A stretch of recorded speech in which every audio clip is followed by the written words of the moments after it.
Torrential rain last Friday night flooded areas of downtown Bloomington and portions along Clear Creek and claimed one life. But while the city received near record rainfall, there are questions about why the city's infrastructure couldn't handle it. It was the second major flooding downtown since the Big Dig project in 2000 that was supposed to alleviate the issue. And it left residents and businesses scrambling to recover in its aftermath. We have team coverage of the storm starting tonight with Adam Pinsker.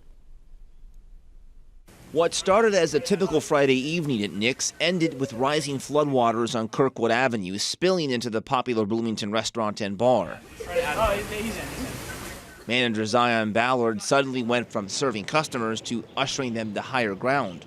We just sent everybody upstairs. People were trying to watch it and everything, but we were please, stay upstairs, stay out of the water. Once the waters receded last Saturday, Nick's was able to open for business at 3 p.m.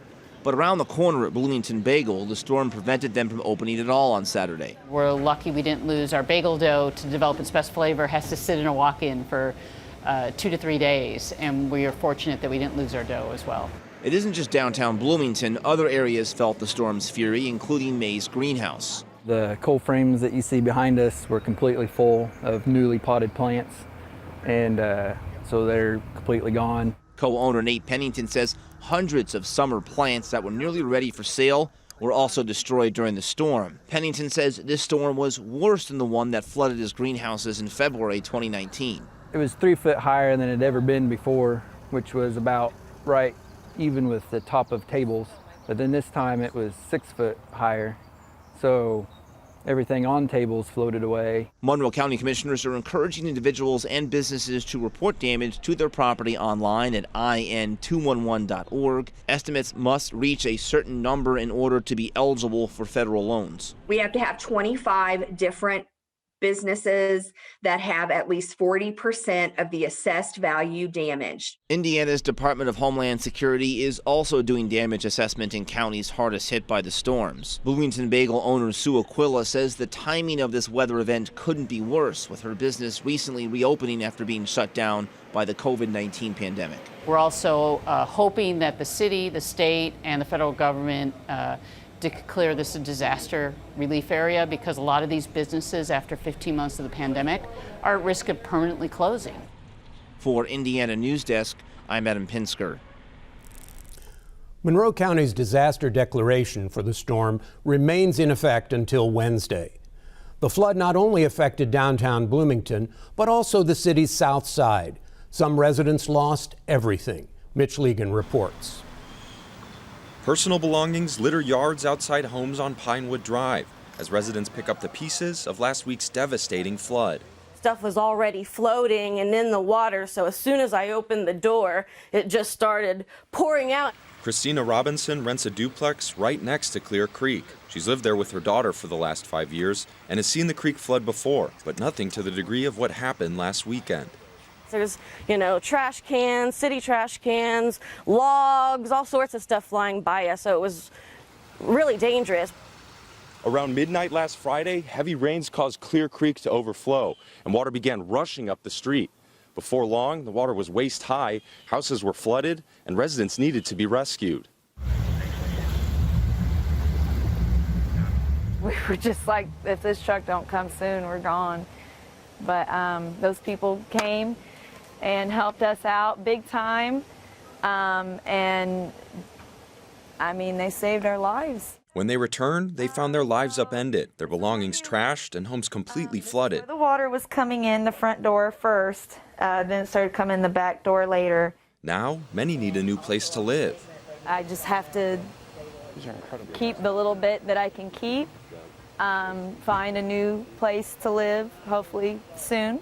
Just sometimes a challenge in Bloomington being a college town, but hopefully find something decent and just rebuild from there. The flood has impacted 45 homes in Monroe County, according to the American Red Cross.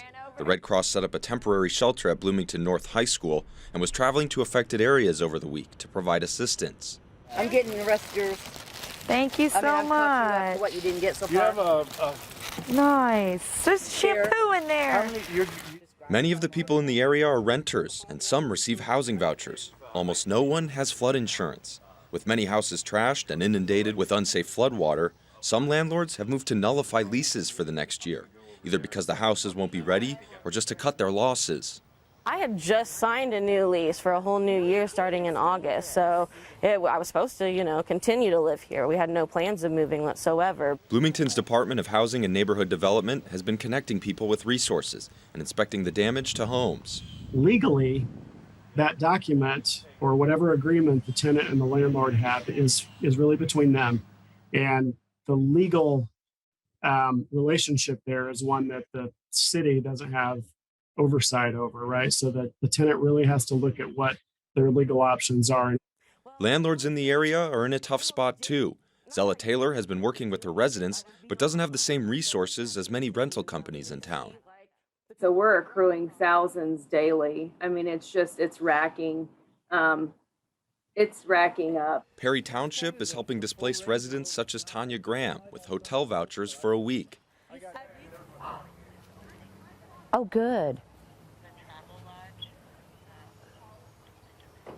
Where's that at?